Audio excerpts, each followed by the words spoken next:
Hello and welcome to Super Rugby Round 13 review, brought to you by DrivingMaul. Hi, I'm Paul, the guy behind DrivingMaul, your best place for rugby opinion. Oops, better get the microphone somewhere near me. Rugby opinion and predictions. And thank you very much for joining me. I'm a little bit on my own tonight and a bit all over the place. So let's see if we can just remind ourselves what the first game was. The first game was clearly the Blues versus the Hurricanes. I watched this one and I've gone and forgotten all about it already. So just quickly remind myself what happened. Obviously the Blues lost because they were playing New Zealand side. Nothing new there then.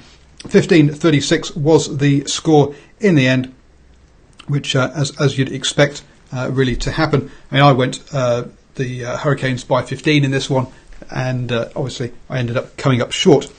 But there you go.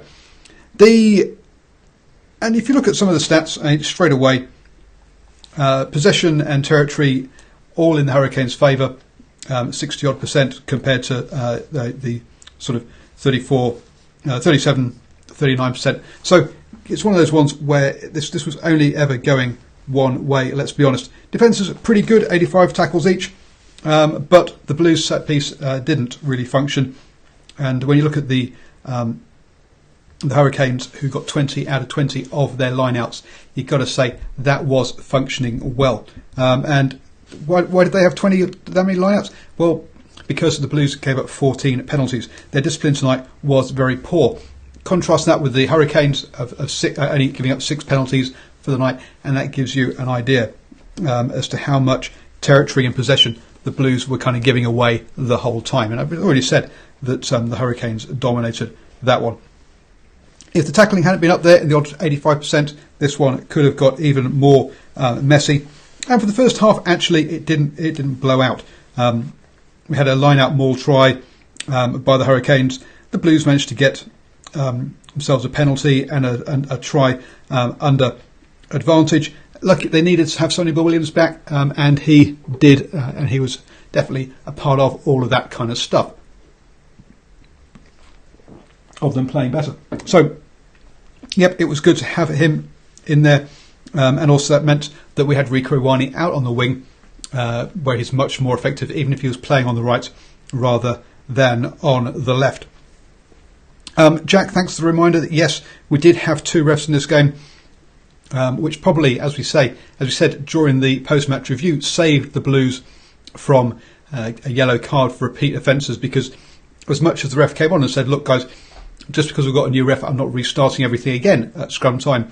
There was an opportunity there for there to be a yellow card early in that second half, but the change of ref probably meant that he didn't have the same feeling for how the offences had been going, and therefore the Blues kind of managed to get away with, or managed to dodge a bullet with that one.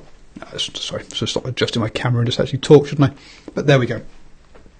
So yes, really kind of see, it kept close. The Blues actually even took the lead in the 84th minute. 11 phases bashing away, eventually got over the line. But whenever you say 11 phases bashing over the line, it's taken an awful lot of effort to get there, hasn't it? For them to eventually do that. And let's be honest, the Hurricanes were much more lethal than that. Good to see Milner Scudder back, doing his little stutter step as well. That was another feature of it. And then basically after that, sort of like the 53rd minute, the Canes took the lead, and then in the last sort of 20 minutes they added another 3 more tries, which saw the scoreline blow out. In my notes, I had game over on 60 minutes as soon as the Canes got 2 scores ahead. Yeah, you couldn't see the Blues coming back from that one, and it was just the Blues are the architects of their own mistakes as well. That try on 60 minutes, they overcomplicated their lineup. They were messing around. Sure, the lineup hadn't been functioning, but then you call a simple lineup. You don't have guys running backwards and forwards and messing around, and that's exactly what they did. Lost their own lineup, and the Canes bashed over for that try. So yes, all in all, an expected result really this weekend. One of the 2 that I said pre-weekend were easy calls, and that's what this one turned out to be. Some of the players, let's have a quick look at our player stats on this one. Obviously, having Sonny Bill Williams back was a must for them, and he was a big win there. 11 runs, 39 metres. He had a good game. Good to see Milner Scudder back, as we said, 83 metres, and he also came off rather early for Jordi Barrett. As soon as when he scored that try, as soon as he actually looked like he was hobbling, had a slight limp, they pulled him straight away. Clearly, people are obviously concerned about his fitness, as he's had so many injuries over the last couple of years. Well, actually, ever since the Rugby World Cup, let's be honest. So he was pulled pretty quickly after that. Other players, well, it's just the kind of what you expect, really. Actually, Riccatelli, someone that we'd been having a go at for not being great with his old arrows, was very good from the line out this weekend as well. So setting himself up nicely come All Black selection. Talking of All Black selection, pop over to the Cornflakes Crib channel, where myself, Steve, and Ashwin selected our All Black squad for the June Internationals. So go over there and let us know what you think on those as well. That makes up this episode 2 of the All Blacks edition, and we'll be back on Wednesday with another one back on this channel. So yes, Brent says, the Blues were good for 50 minutes. I thought both refs refereed the game well. Christian, I had said Jacko ref the game well. I think the guy who came on in the second half covering for him did as well. And Christian also says penalties killed the Blues. Very true. We touched on that already. Moving on to the second game of the weekend, the Sunwolves versus the Reds. Now, I've been asked to try and keep quiet about this one because, yes, I had the Sunwolves by 3 in this one, but actually it was the Sunwolves 63-28, an amazing scoreline. The first win for the Sunwolves this season, their first ever win over an Australian team. Very impressive and good for them after a long old season. If we just sort of go through this, I mean, the Reds straight from the start couldn't exit from their own 22. Horrible box kicking there. One got charged down, the other one he kicked into his own player. Absolutely appalling play. And it was interesting then that the Sunwolves didn't bother going for the corner. They were taking the threes every time, and that's how they added up on this one. So they had that penalty on 2 minutes. They got another penalty on 6 minutes.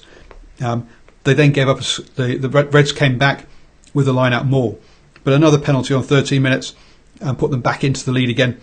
Another line-out maul by the for the Reds.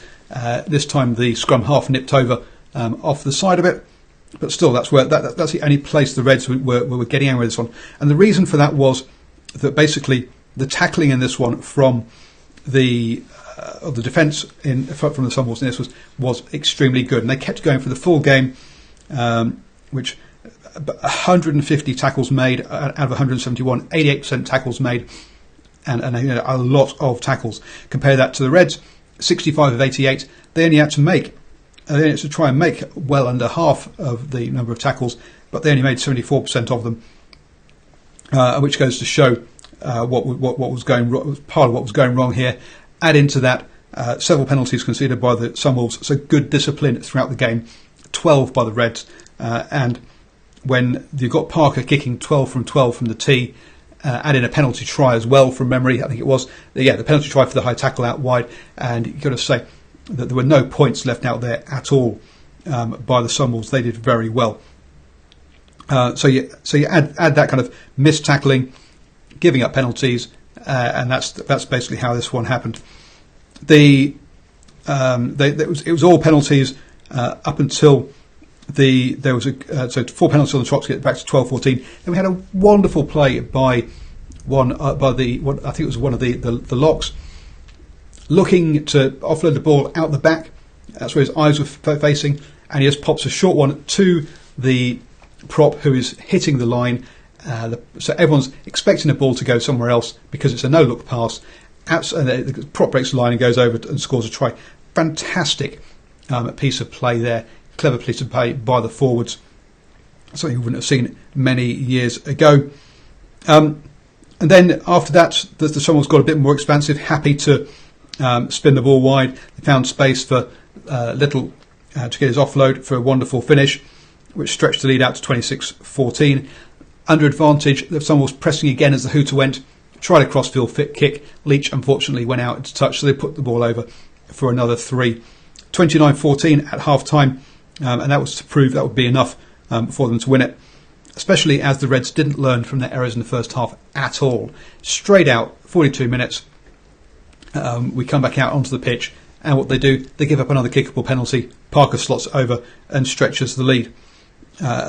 Some then poor defensive structure by the Reds stretches out to 38-14, and then it's all over from then. But interestingly enough, the Sunwolves kept kicking the threes.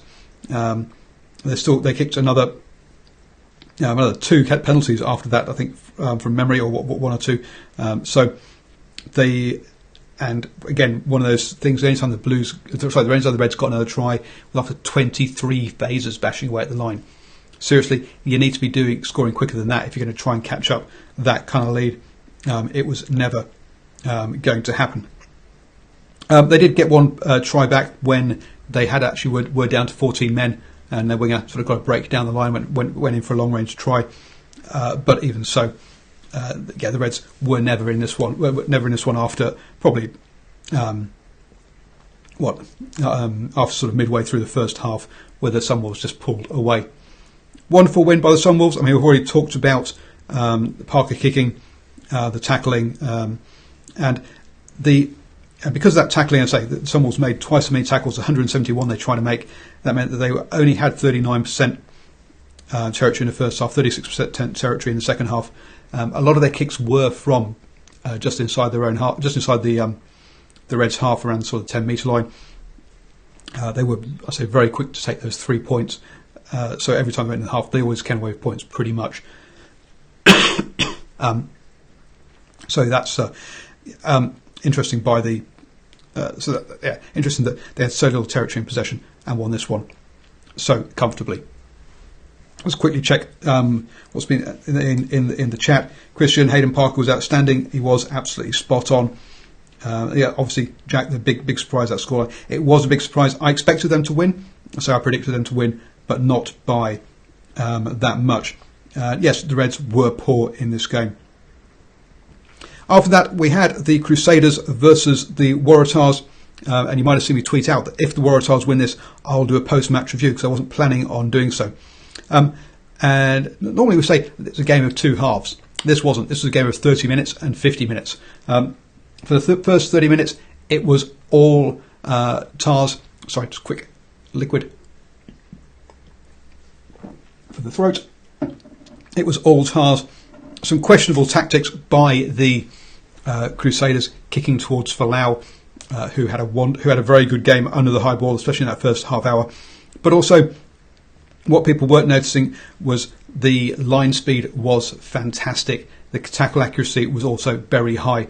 The Crusaders were being put under a lot of pressure, which meant that they didn't have time to think so much about where they were kicking and that kind of play. So, I say lots during that first half hour. The Crusaders weren't actually allowed to play. 18 turnovers by the Crusaders in this game, shockingly high stat. Only 7 by the Waratahs. Now, admittedly, the Crusaders had a lot more of the possession, but even so, those numbers are very high. And clean breaks is a sort of similar number, but unfortunately, the tackle count started to tell. The Tars couldn't keep up that intensity that they had in that first half hour, and then the Crusaders came back into it. They still, only won it by 3 points. So you've got to give credit to the Tars here to keep it that close. I had the Crusaders by 14 points. I thought this was only the second game that was obvious who was going to win this weekend, but the Tars made a much better fist of it.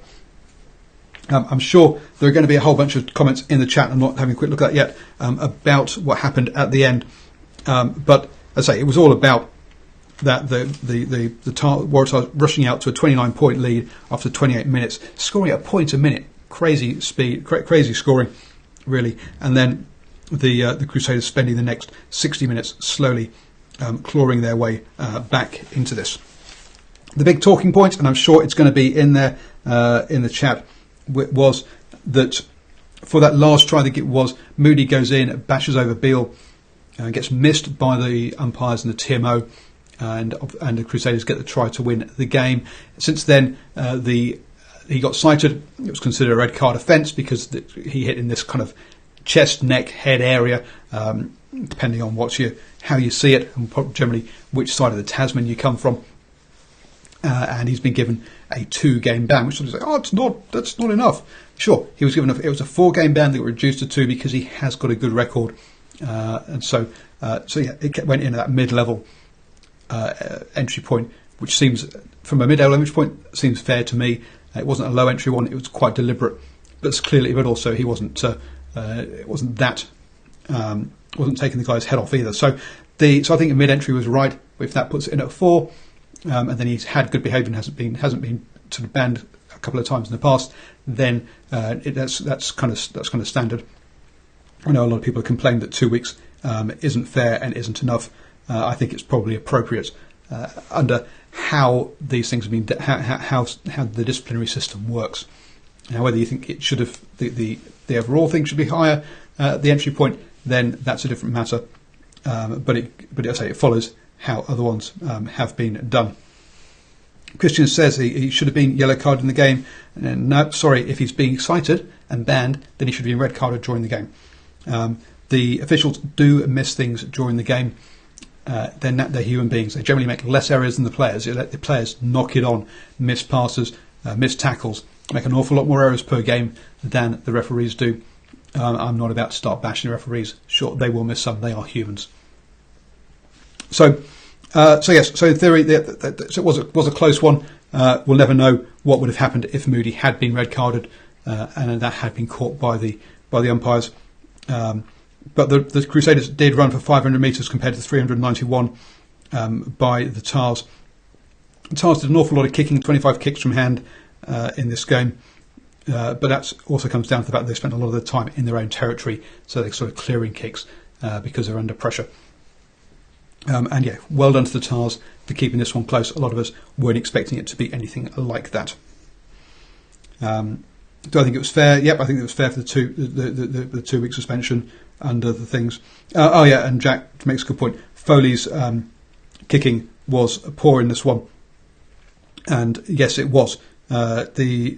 Both sides kicking was poor, and so on. Crusaders only hit 50% of their kicks. Foley hit 57% of his. So, yep, this was the kicking could and should have been a lot better in this one. The JP, red for me. Yes, it was red. That's why he got cited and why he's since been banned. But yeah, Foley missed an easy kick to win at the end. The kicking could have been a lot better, and he could have. Yes, that's as we always say, or as a lot of the good coaches always say, is let's take it out of the hands of the referee. Let's win the game ourselves. Moving on, then we then had the Highlanders versus the Lions, and I'll be honest, I spent a lot of my time during this trying to get my fire to light at home, so I didn't really pay as much attention as I should have done to this game. To be fair. I thought this one could have gone either way because the Highlanders had looked so fatigued and lacklustre last weekend, and they'd just travelled back from South Africa, and the Lions were already in New Zealand, and had put in a decent effort against the I've gone blank against the Hurricanes the weekend before, but didn't get anything out of it. In the end, it wasn't to be though. The Highlanders got up quickly. After only 4 minutes, they scored their first try. A charge down that led to the try. Sopwanga hit his point. Sopwanga's been kicking great. Sure, they gave a penalty, but they came in, got another 2 tries before the Lions could strike back. And to be fair to the Lions, though, they did drag themselves back into this game. From bashing away at the line and then a line out maul after a few Highlanders penalties, and so the line out maul was good, but unfortunately their kicking was poor, and hence when they should have been up with it should have been equal. They left 4 points out there, and hence they trailed at half time. In the second half, it's a bit of a tit for tat. Initially, the Highlanders pulled away again with another try. Happy to play in the other half of the pitch, which is typical Highlanders. You don't want to play in your own half, do you? You want to put up contestable kicks, as we've seen. They kind of generally do. Hence, we've got 22 kicks from hand from the Highlanders. They do kick a lot of ball compared to only 12 by the Lions. And it was the line-out maul try that brought the Lions back into it. The problem with line-out maul tries is it puts you out. It puts your conversion out wide. And Yanchis was not having a good day with the boot. He only hit 60% of his kicks, and on the night when you got a 12-point difference, it's probably not. It probably wouldn't have won them the game, but it did mean they were chasing the game a lot more when they didn't need to be, and there could have been a lot more scoreboard pressure on the Highlanders. Loved Thompson's little dribble through. Again, he spotted that he had a couple of forwards in front of him, dribbled the ball through only about 3 or 4 metres, picked it up, and then gave a nice offload to Waldron to walk in. And it's this spotting of players, and we'll talk about with Jesse Creel later on with the Bulls. But it's when you spot the fact that you've got a forward in front of you, you want your backs to try something, because they are less mobile, and you can get through them. Player that didn't have such a good game, I think Naholo wasn't that great as well. But actually, I just want to. We should probably finish off through the scoring. Good to see the Lions mix it up and actually do a fake line-out maul. Obviously, all the Highlanders expecting the maul, but they didn't. They passed it out and then they went over, which made it an easier kick. And then, interestingly enough, the Highlanders were happy to take a penalty late on because they wanted to stretch it out to more than one score. So they did kick their 3 late on as well. No bonus points this one. 4 tries to 5 tries for the Highlanders. In the chat, Jack played really well in this game. Yes, they did as well. And the Lions are definitely struggling. Have definitely struggled on this tour. They got that one win over the Waratahs, but they'll be glad to get home now after the 3 losses. They're still top of the South African Conference and are going to take some catching. So they'll be happy to have those points in the bank already from earlier in the season. And they'll be happy now that it should get easier for them now that their tour is out of the way, and they'll get more games at home as well. And they've also done their trip to Argentina, so all their games should pretty much, I think, now be in South Africa. They haven't got any more long journeys to make. But I say that kicking definitely hurt them and meant they couldn't keep up with the scoring. So both sides pretty poor with their tackling, and the Highlanders giving up 12 penalties to 8 definitely gave the Lions the opportunity of those line-out mauls, which got them at least 3 of their 4 tries. Brent goes talking about the Lions. They've beaten no team of substance this year so far, so their form is a worry, and it's a similar sort of thing that we've been talking about with the Rebels, who we're going to be talking about now. So the Brumbies versus Rebels. I'm back the Brumbies by 3. This is the only game I got wrong this weekend, which I think was pretty impressive considering that all but 2 of them I thought were going to be close.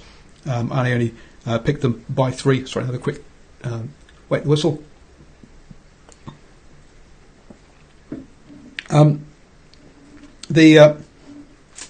So yes, the interesting one. This one was the Brumbies versus Rebels, because the stats. Hang on, remember if I've got am I getting the right game here? So yeah, the Rebels were actually up on this. No, this is the time to think of a different game. I'm going through too many of them now. 84 and 86% by the tackling by the defences, so pretty good defence. So not that bad defences at all on this one. And pretty even on a lot of the stats. Where it wasn't even though was around the metres run 500 by the Rebels, more than twice the 240 by the Brumbies. Definitely happier to run, and that also led to twice as many clean breaks, so 11 to the 5. Pardon me, by the Brumbies as well. So yes, the Rebels were more incisive during this game than the Brumbies were. And we also had a few more cards as well. So Steve from the Cornflakes Crib will be happy about that on his old card count. So a kick return led to the first Rebels try, but the Brumbies struck back pretty quickly and managed to bash themselves over. A yellow card for a high tackle by the Rebels really caused them a bit of a problem, caused them some problems, and the Brumbies picked up 2 tries during that period. Again, a line-out maul where they slipped around, and also then a bashing over as well. The Rebels struck back though with the line-out maul, but instead of taking line out on the 5 metres, but instead of taking the maul, they went off the top and put it into the midfield, which makes the kick easier, even if he did miss it, and also does it kind of makes the other team think, which is good. But the Brumbies kept themselves ahead with another penalty, and you're thinking, wow, at 14 points clear, with 55 minutes of the game gone, the Brumbies really should have been looking to put this game away. But it was a good comeback by the Rebels. On the hour mark, they were a long way out, but they went through there was a big hole for was it England? I forgot which player it was. Maddox, sorry, that went through after a good break down the line. The Brumbies' defence sort of just fell apart. Another line-out maul which got spun out to the winger, and suddenly it was 24 all with time running out. Then I've got my numbers on here wrong. Then a high tackle out wide, and the kick was put over. The kicking in this one again, 67% by the Brumbies, 50 by the Rebels. A lot of points left out there on the pitch. Pretty poor by both sides. But you've got to say the Rebels created more opportunities, didn't necessarily finish them off that well, but deserved the win on this one. Quick check on in the chat. Apparently it was the second lowest crowd in Canberra in Super Rugby, which is pretty bad. There are definitely some problems with Super Rugby and attendances, to say the very least. So you've got to say that's something that we need to do. Only 5,000 people were there, thanks to the number there, Jack. So yeah, it wasn't a great game. It was a boring game, this Christian. But hey, not every game is going to be a great game, and let's be honest. After that, then we headed over to South Africa for the 2 games in South Africa. The Stormers hosted the Chiefs. I had the Chiefs by 3, and they won by a bit more than that. It was 9-15, so a really low scoring game. Clearly, the defences were on top in this one. The Chiefs racked up a 90% success rate, restricting the Stormers just to 3 penalties in this game, and one of those was on 76 minutes, so they could have gone for the corner, but they knew they had to score twice, so they put over 3 and hoped to get the ball, but they didn't manage to. The Chiefs used their crossfield kick quite a lot, and that's how they got the first try. Really tricky bounce for the defence there for that one. A penalty try then for a pushover scrum. This was definitely a forwards one game. Stevenson did have a try disallowed with a wonderful nutmeg through someone's, which is a football term, so he just grabbed the kicks through someone's legs, went around and picked it up, but there had been a forward pass earlier in the move. We had quite a few disallowed tries this weekend for that kind of stuff. The Stormers didn't help themselves with a 15-18 penalty count, but the Chiefs didn't help themselves with only a 25% success rate kicking sticks. The DMAC had an absolute shocker from the tee this weekend, and so it could have been a more comfortable win. As we say, This was a game won by the defences, and particularly by the Chiefs forward pack. So if we're going to talk about players, we really should be talking about tackle counts. Retallick, 11 tackles, none missed.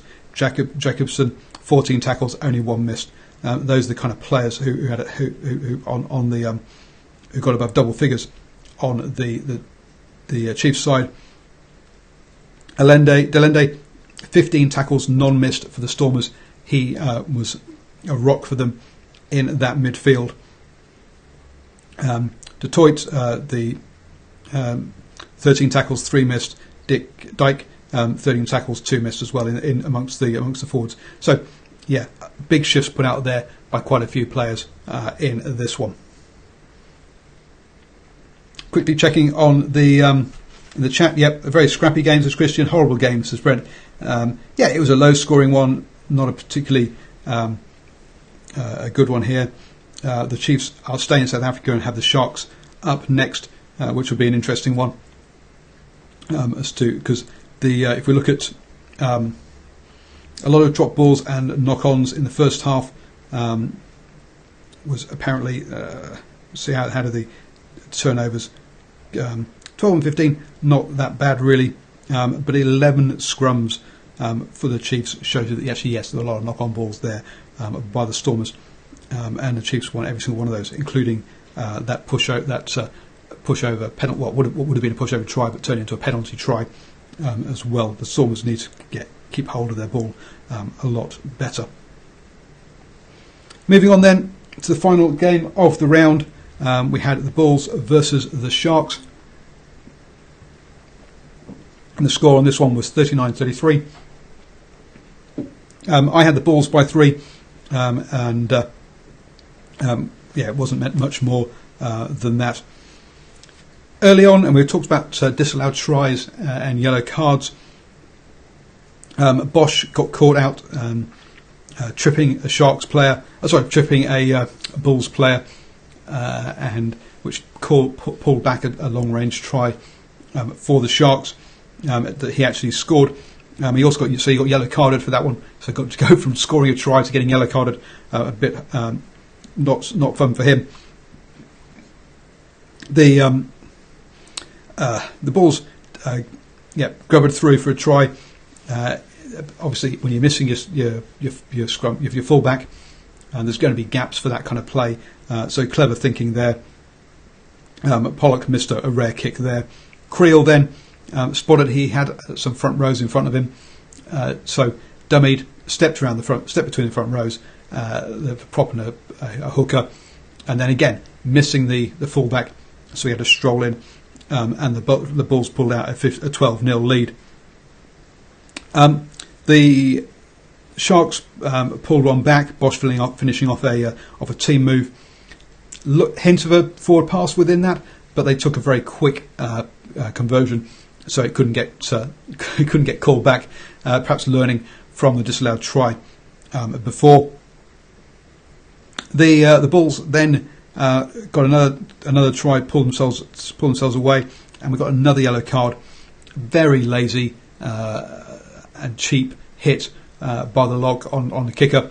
Just dropped his shoulder. The ball was well gone, and so he got called. He got called up for that one, and on 33 minutes got sent to the bin.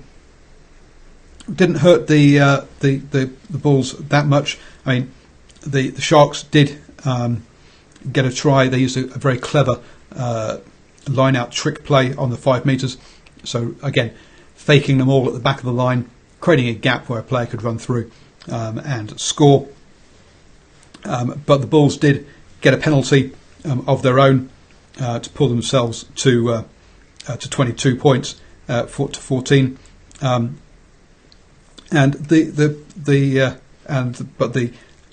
The Sharks scored kicked over a kick on the hooter, and then we had a bit of more kicking in that second half. The Sharks got a couple to pull themselves 22-23 into the lead.